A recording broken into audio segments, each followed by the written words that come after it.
Pokello shakes State House, the 4th of September 2025. Spread the love. By Showbiz Reporter. Harare, tensions are reportedly simmering within President Emerson Mnangagwa's family, after images from Pokello, Nair's extravagant 40th birthday. Celebrations in Italy went viral, sparking outrage among ordinary Zimbabweans. Pokello, who is romantically linked to Emerson Mnangagwa Jr., has drawn criticism for flaunting a lavish lifestyle at a time when citizens back home are grappling with deepening economic hardships. The birthday event, held at the scenic Lake Como, featured first-class Emirates travel for Pokello and her entourage, with costs said to have topped $8,000. Social media posts showcased her luxury fashion choices, including Louis Vuitton pajamas worth $2,200 and a Dior handbag priced at $4,700. The displays of opulence quickly stirred anger among the public, many of whom accused the political elite of being out of touch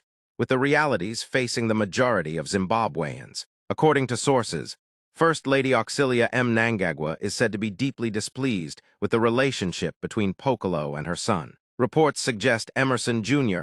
urged Pokello to take down the images, but she refused, escalating tensions within the First family. Pokello, who rose to fame as a Big Brother Africa housemate before gaining notoriety from a leaked sex tape with musician Stunner, has long been a controversial public figure. Her mother was once linked to former local government minister Ignatius Chambo. The latest saga has not only laid bare internal rifts in the Mnangagwa household, but also reignited debates on the intersection of politics, wealth, and public perception in Zimbabwe.